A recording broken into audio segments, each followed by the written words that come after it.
Only works for me, guys. Sorry.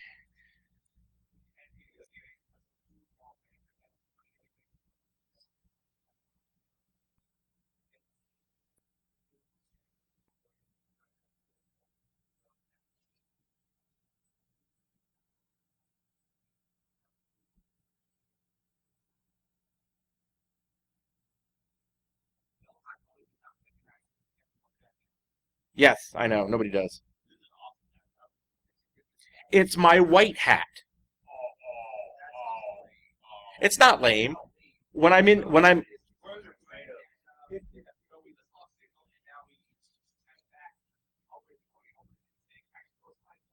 there's no slides. I mean, how's that? That's okay. It'll be good enough because these people want to talk Windows 8, and I don't blame them. Thank you.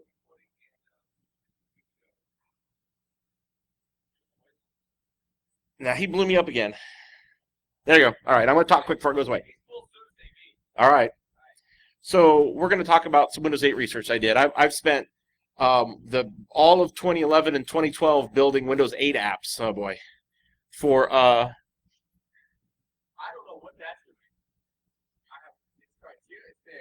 all right. We'll hope it stabilizes itself out a little bit. Um, and all of 2012 and 2012 building Windows 8 apps, part of 2010 actually, for Intel and then FedEx and then American Airlines. So I got a ton of experience with real world data sets and layout and all this stuff. I'm more of a middle tier developer, not so much a front end guy. So I always had an HTML guy helping me out, which is good because I stink at making things look pretty. Oh, this is going to be really interesting. All right. Well, I'll try to demo in between things. So what I want to do, and now I'm going to have to do it really fast because we only have 20 minutes, is show you some of the security-related things that I discovered with Windows 8. And there's quite a few of them. But for those of you who aren't familiar with Windows 8 apps, I'm not going to show you anything because this is going to continue blowing up on me. All right.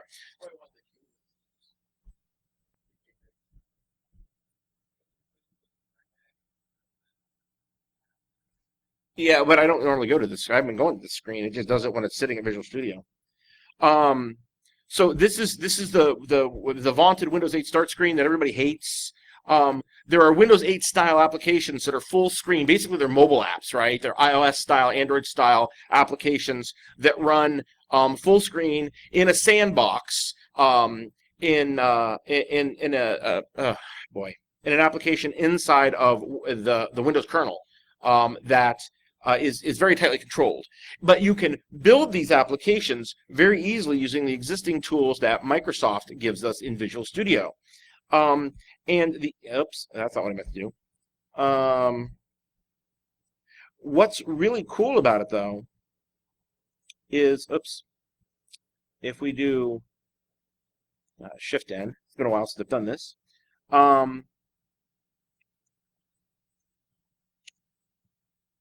You can, as you would expect, still build in .NET, right? So we can use XAML with the .NET framework to build Windows 8 applications. That's a little frustrating. As long as it comes back. We can also use C++ and XAML to build Windows 8 applications, which is very slick. But what's most interesting is that JavaScript is now a first-class citizen on... I don't want to save the correct... I don't want to do that. Hang on. JavaScript is now a first-class citizen. Here, I'll just open one of these to give you an idea. JavaScript is now a first-class citizen in the Windows development world. So you can quite literally build a HTML and JavaScript application and then put it on the Windows Store and sell it. And people run it just like they would run an iOS app or anything like that. So if you have a slick JavaScript game that you've built, you can quite literally copy it over, make a Visual Studio project, copy the code over, compile it as a Windows 8 app, upload it, jQuery and all, and then it will run as a Windows 8 application. Yes, okay, there's a little bit of tweaking you have to do here and there to make it look right and respond to touch maybe and all those things. Well, not respond to touch, but treat touch nicely. But all the touch activity, all the Windows integration, all that stuff comes baked in on a new API that Microsoft developed called WinJS. So it is it's a very, very easy platform to build for. Orders of magnitude easier than building for iOS and Android. But because Microsoft totally screws up every single thing that they do with relationship to mobile, everybody hates it. But the fact is that it's gonna be on a whole lot of machines, including everybody's offices, in a couple years. Whether you like it or not, whether you have store access or not, these Windows 8 apps are going to be running on your office's machines. I'm checking every now and then to make sure I'm still running. And you need to be ready for it, because not only is your company going to be asking you to build Windows 8 apps, oh boy, but also you are going to have to decide if people can run things on their bring their own device apps and stuff on your local network. So let's talk a little bit about that. One of the interesting things I discovered, I'm just going to rip through some stuff and then we can chat about it at the bar. So one of the interesting things I discovered is when you work in Windows 8, unless you're on an enterprise system and you have an Active Directory, okay? A normal human, hold up your Surface. A normal human device, you know, a bring your own device that you have personally is going to be linked to your Microsoft account, which used to be AKA Microsoft Passport, AKA Live account, all that stuff. The same thing you sign into your Xbox with, or if you're an MSDN, Microsoft developer, you sign into your MSDN with, or if you're an Ops guy, you sign into TechNet with, whatever. Yeah, if you're old enough, it's your Hotmail account. Way back in the day, Passport would only accept a hotmail.com domain, which is why I'm sempf@hotmail.com. And if you look up here, I am logged in as my Windows account. The same thing that my Live ID is and my Xbox and everything is all connected together. And I can touch that directly from here. So if I can run this little, and these are all just little samples. They're not pretty or anything. They just do something very specific. So here's an identity services. Apparently, I don't have my breakpoint set. So hang on for a second. Let's stop that. Oh yes, it is. It just took a second to come back. So what I have here is I have I'm using the Windows Live API that's baked into Windows 8 to go and do an OAuth transaction with Windows Live's account services, and I'm sending my logged in token from Windows 8 up to Windows servers to get account information about my account online, and I can come back and get this JSON response, which I'm sorry is really small. That's why I told everybody to move up, but you can't change those font sizes. And it has all of my profile information baked into it. What's that?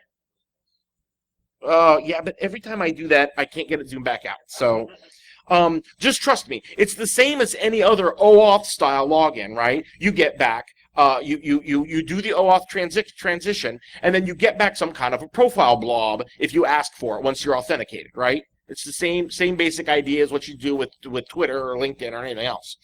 The only difference is that with Windows Live, once they have accepted my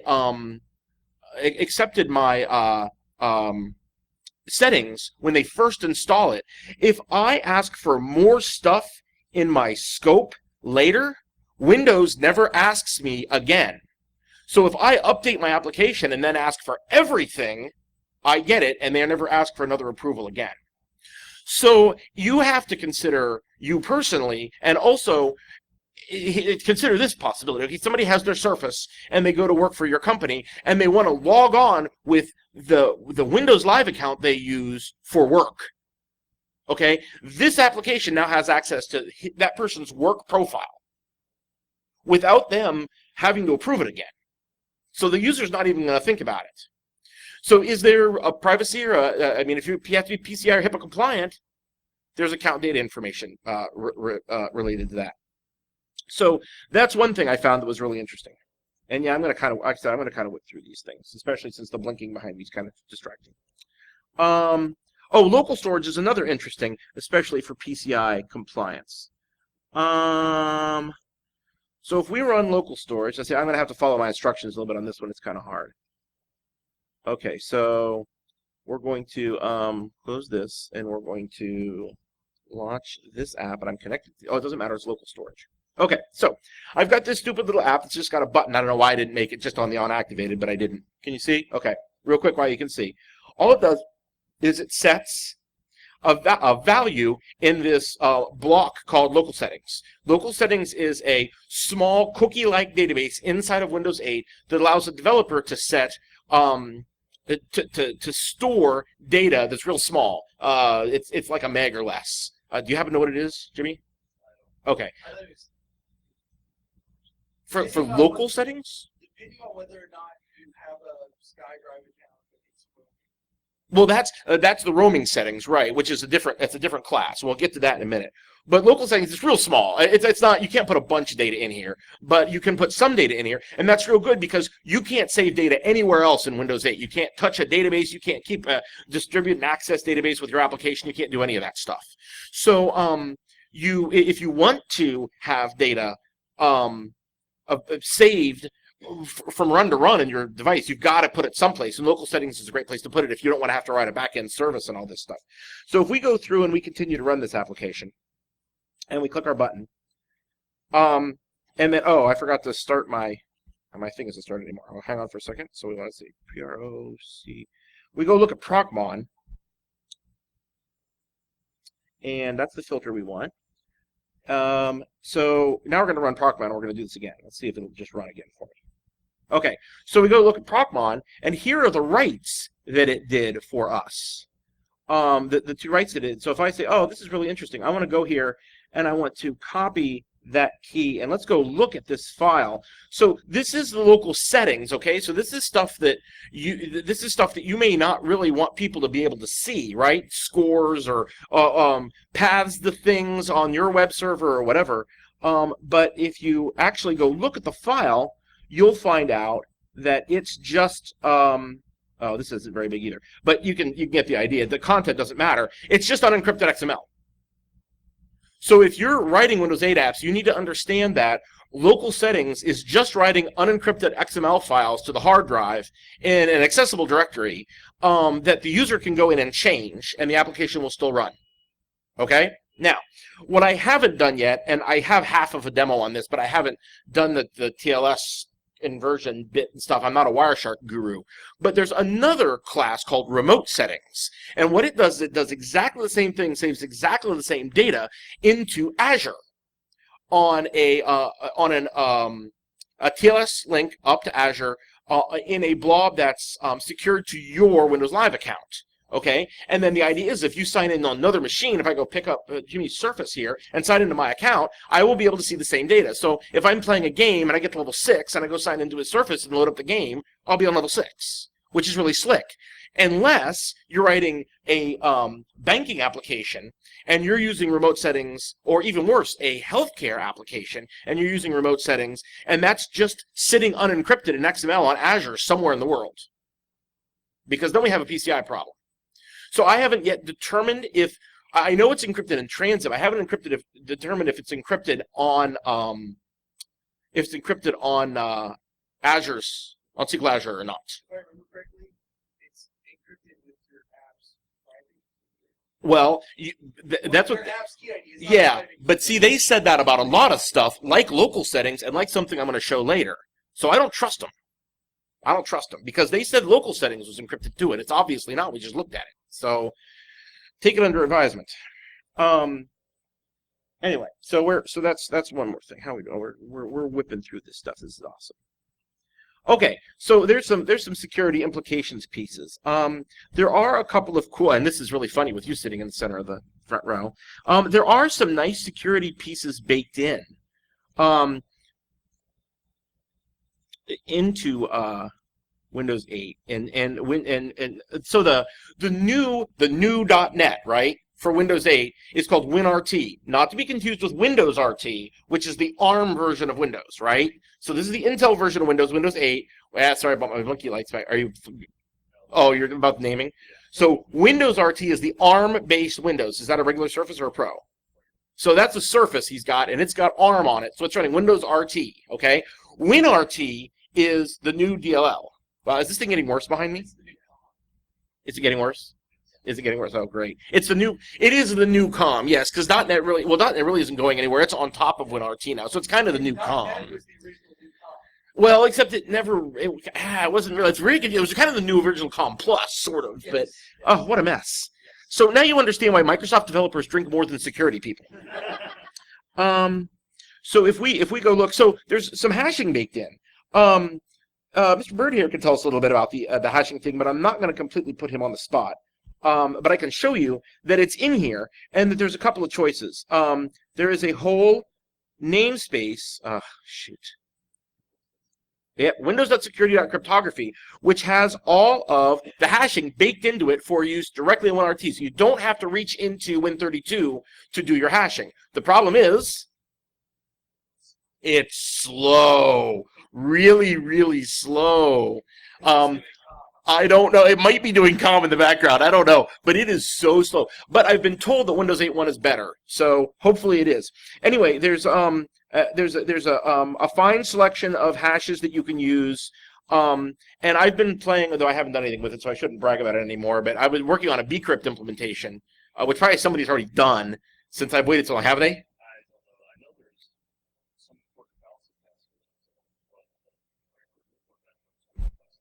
Perfect. Good start. Anyway, so we have hashing. So we like hashing, right?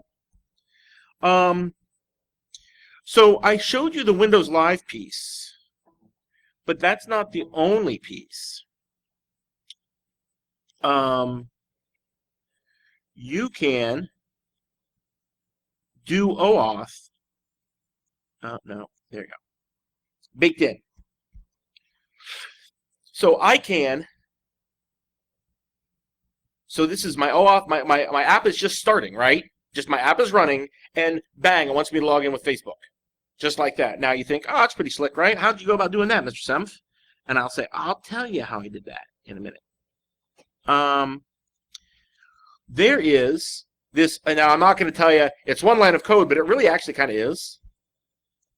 That is actually the only line of code that matters in this program, and it's the Web Authentication Broker. And the Web Authentication Broker does OAuth for you, and it handles all the UI stuff and everything. You don't have to code anything. You just use that, and it shows up the way you saw it on the screen here. So the fact that OAuth is baked in is awesome, because one of my main pieces that I'm trying to tell people writing mobile applications is stop building applications that require you to manage user accounts. We don't need to do that anymore. Stop doing it. Now with Microsoft piece, you can use OAuth natively. It makes it much, much easier to get that work done. Oh yes, one of my favorite features. I'm going to rip through it. Is the 5 o'clock speaker here yet?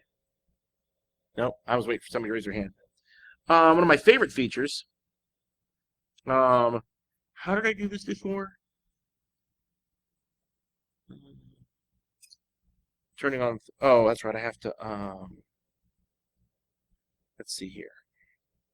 I have to kill my network to do this, which is going to be a pain in the butt. Well, I'm going to do it anyway because it's neat. It's neat. It's a neat demo.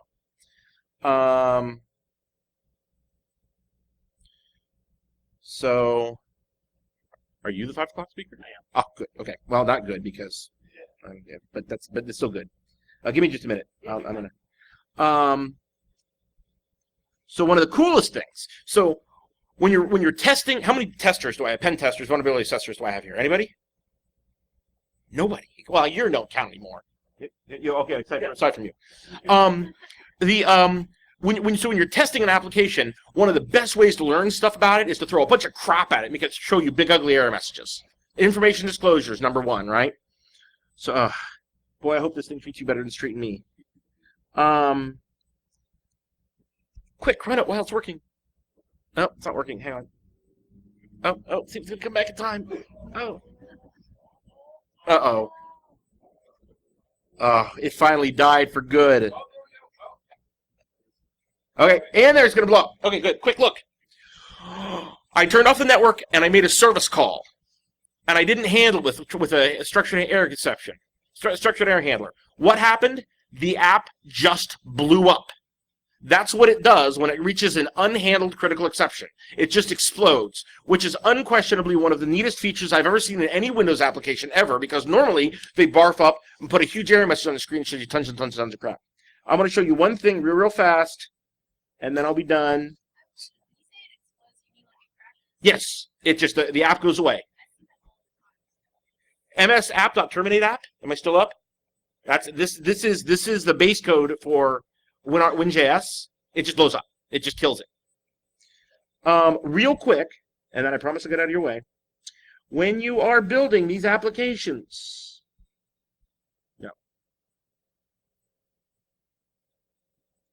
please remember one thing.